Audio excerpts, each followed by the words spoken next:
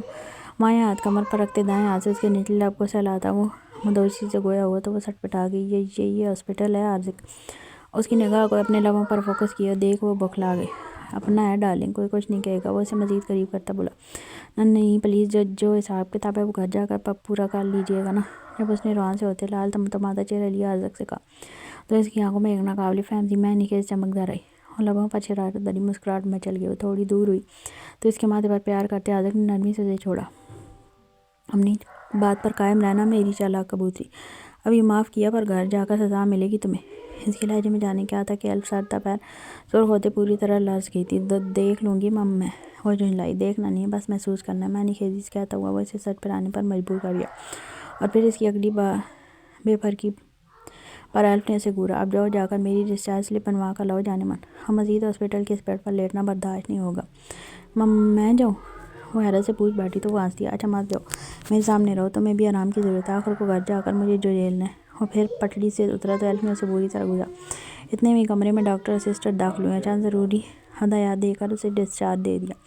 وہ دونوں ایک دوسرے کے ہمراہ گھر واپس لوٹ آئے. وہ فریش ہو کر غسلمندی سے بیڈ پر آنکھیں موندے لیٹا تھا. شام کے سائے گہرے ہو گئے تھے جب کمرے کے دروازے پر دستک ہوئی. زاویہ نے اٹھ کر شرٹ پہنی اور بکھرے ہلکے نم بالوں میں ہاتھ پھیرتا دروازہ کھولا. سامنے ہی اپنی پرنسس کو دیکھ اسے باہوں میں پا لیا. وہ اس کی پھولی گالوں کو چوم ڈالا. اپنے بابا کی بیئرڈ سے ہوتی گدگدی کی وجہ سے محمل کھلکھلا کر ہنس پڑی. کیسی رہی پڑھائی میری پرنسس کی؟ ٹو گڈ ڈیڈی، محمل نے ہنستے جواب دیا. ٹیچر میڈم نے تو پھر تو نہیں ڈانٹا؟ زاویہ نے آئی برو اچکا کر پوچھا. نو ڈیڈی، اس نے نفی میں سر ہلایا. ڈیڈی ماما کہاں پر ہیں؟ محمل نے پریشانی سے ادھر دیکھا. وہ واش روم میں فریش ہو رہی ہیں. کوئی ضروری بات تھی؟ زاویہ نے اس کا متفکر چہرہ غور سے دیکھا. ڈیڈی ماما کو ایک انویلپ ملا تھا تو وہ رو رہی تھی. محمل کے کہنے پر زاویہ نے ایک سرد سی سانس کھینچی. وہ کیا ہے نا پرنسس،